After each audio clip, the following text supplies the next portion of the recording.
Schedule release అయింది. 3 విడతల్లో సర్పంచ్ ఎలక్షన్లు వచ్చినాయి. డిసెంబర్ 11, 14, 17 తేదీలో పోలింగ్ జరగబోతుంది.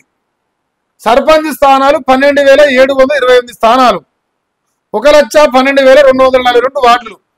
ఉదయం 7 గంటల నుంచి 1 గంట వరకు పోలింగ్ ఉన్నది. పోలింగ్ రోజే కౌంటింగ్ జరుగుతుంది. ఫలితాలు వెల్లడిస్తారు. తక్షణమే అమల్లోకి ఎన్నికల కోడ్ వస్తుంది. ఫిర్యాదుల కోసం గ్రీవెన్స్ సెల్ ఏర్పాటు చేసారు. కాల్ సెంటర్ కూడా ఉన్నది. ఈసారి బ్యాలెట్ పేపర్ పై నోటా గుర్తు కూడా ఉంటుందని ఎస్ఈసి వెల్లడి. మీరు ఎవరికైనా నోటాకి వేసుకుంటే వేయచ్చు.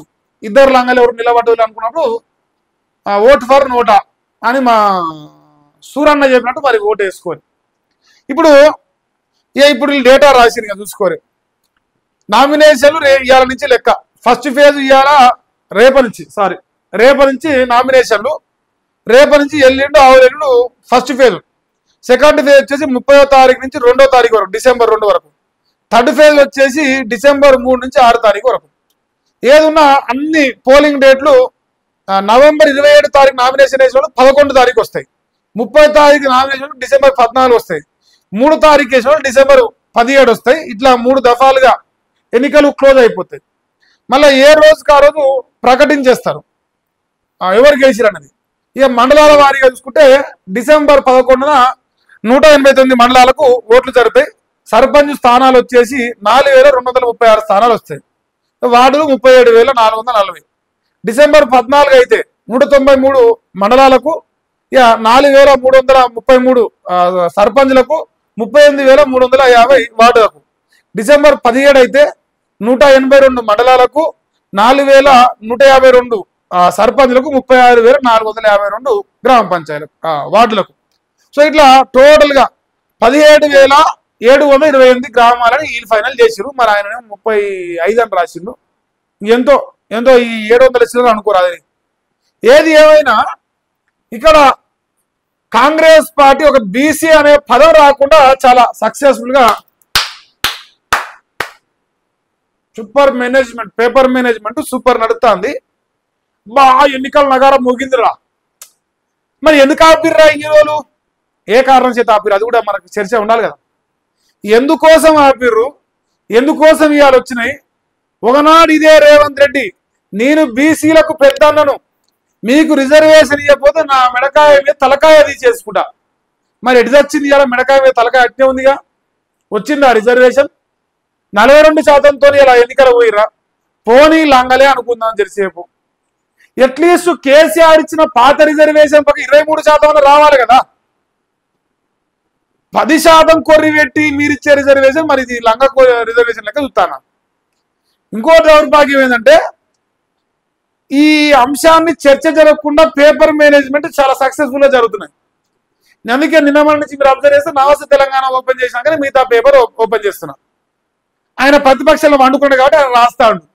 నిజం ఏందన్నది ప్రజలు తెలవాలి కాబట్టి. సో వాస్తవమైన విషయం ఇదనమాట. ఇంకా ఇప్పుడు ఇది రాస్తారు చూసుకోని ఈ కొడుకులు, ఈ పెద్ద పతివతలు అండి వీళ్ళందరూ. ఊళ్ళో పెద్ద పతివతలు. ఈ పతివతలు మొత్తం ఇప్పుడు ఇదే వార్త రాశారు. 1, 11, 14, 17 డిసెంబర్ 3 విడతల పంచాయతీలు. ఇది నిజమైన జర్నలిజం.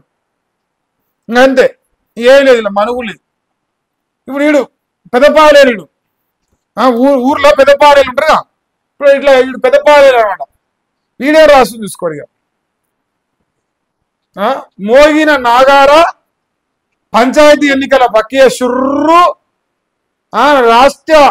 రాష్ట్రంలో గ్రామీణ ఓటర్లు 1,66,55,186 మంది. మహిళా ఓటర్ల సంఖ్య ఎక్కువ, ఆడబిడ్డల ఓట్లు ఎక్కువ ఉన్నాయి. దీనికి ఒక స్కీమ్ వచ్చింది ఇవాళ, నేను చెప్తా. మహిళల ఓట్లు ఎక్కువ ఉన్నాయి కాబట్టి ఇలా ఆల్రెడీ మహిళల పైన ఇలా అంతు లేని వీరాభిమానం చూపిస్తుర్రు. ఇంత లంగ కొడుకులు తయారయ్యారు తెలంగాణలో ఈ పేపర్ నడిపే లుచ్చలు అందరూ. వాస్తవమైన విషయాలు రాయకుండా ఇక రేవంత్ రెడ్డి పొడిచిండు, రేవంత్ రెడ్డి తెరిచిండు.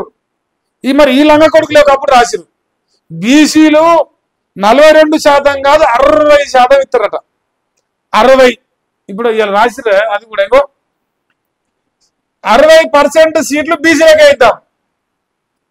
ఉంచరా మీరు? ఇప్పుడు నేను ఉంచితే మా అన్న కోపం వస్తుంది. మీరే ఉంచురి. లజ్జ అనిపించాలి కదా చెప్పడానికి. ఇగో పంచాయతీ ఎన్నికల్లో జనరల్ స్థానాల్లో బీసీలకు ప్రాధాన్యం. హైకోర్టు తీర్పు వచ్చినాకనే ఎంపీటీసీ జెడ్పీటీసీ ఎన్నికలు. మంత్రివర్గ సమావేశంలో చర్చ, బొంగులో చర్చ, ఆడ చర్చ లేదు, బొచ్చు లేదు.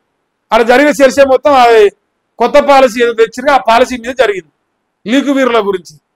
ఇప్పుడు పాయింట్ ఏంటంటే ఈ 60% సీట్లు ఇచ్చేంత పతికింజలు మీరు కావాలంటే న్యాయంగా వాళ్ళకి రావాలని 23% ఇస్తే కదా. ఇప్పుడు గూట్లో ఉన్నది వీకితే ఏట్లో ఉన్నది వీక్తారంటే నమ్ముతారు జనాలు. ఈయన గూట్లో ఉన్నదాన్ని మనగొట్టి ఇవ్వాల్సిన 42 ఇస్తా అని చెప్పిన 42% ఇవ్వలేదు, లేదు న్యాయంగా రావాలని 23% తీయలేదు, లేదు కేంద్ర ప్రకారం రావాల్సిన 27% రాసియలేదు. కానీ 60% ఇస్తాం అయ్యా జాగిరి వంజలాడా, 60% మీకు ఇచ్చేస్తా. నిన్న మేము 50 అన్నారు, 42 కాదు 50 ఇద్దాం పట్టరాదు, మనకేం పోతుంది, పార్టీ పరంగా ఇద్దాం, చేయి గుర్తుండదు కాడ. ఇప్పుడేమంటుండే 60 కంటుండే, ఇక పెంచిండి ఇంకో 10. మన అర్రాసు పాట వాడిని పాడతాడు 40, 60, 50, 60, 70 నినాశనం కావాలా. ఈడ ఉన్నవి వీకినాయి అని చెప్పి మాట్లాడరాదు, ఆ జోలి మాట్లాడాడు. ఇది ఈ రాష్ట్రంలో కాంగ్రెస్ పార్టీ పేపర్ మేనేజ్మెంట్ తోని ఈ జర్నలిజంలో ఉన్న కొందరు బ్రోకర్లను దగ్గర గుప్పిట్లో పెట్టుకొని ప్రజలకు బీసీలకు జరుగుతున్న అన్యాయాన్ని మనకు తెలియకుండా అడ్డుకట్ట వేసే ప్రయత్నం చేస్తున్నారు. అదే రకంగా ఈ రాష్ట్రంలో 6 గ్యారెంటీలు అమలు చేయకుండా అట్టర్ ఫ్లాప్ అయిన గవర్నమెంట్ ని జాకీలు పెట్టి లేపుతున్నారు. ఈ పేపర్లు జాకీలు పెట్టుకొని లేపి ఇక వాళ్ళ పుట కలవడం కోసం ఈ రాష్ట్రంలో 4 కోట్ల మందిని బలిగొంటారు ఈ మీడియా ఛానళ్ళ ఓనర్లు. ఇది మనం క్లియర్ కట్గా చెప్పుకోవాలి. మరి మీరు డిసైడ్ చేసుకోరు, మరి నగారం మోగిందా, ఎన్నికలు వస్తానయా, మరి సర్పంచులు పోటీ ఎత్తులు ఆయన.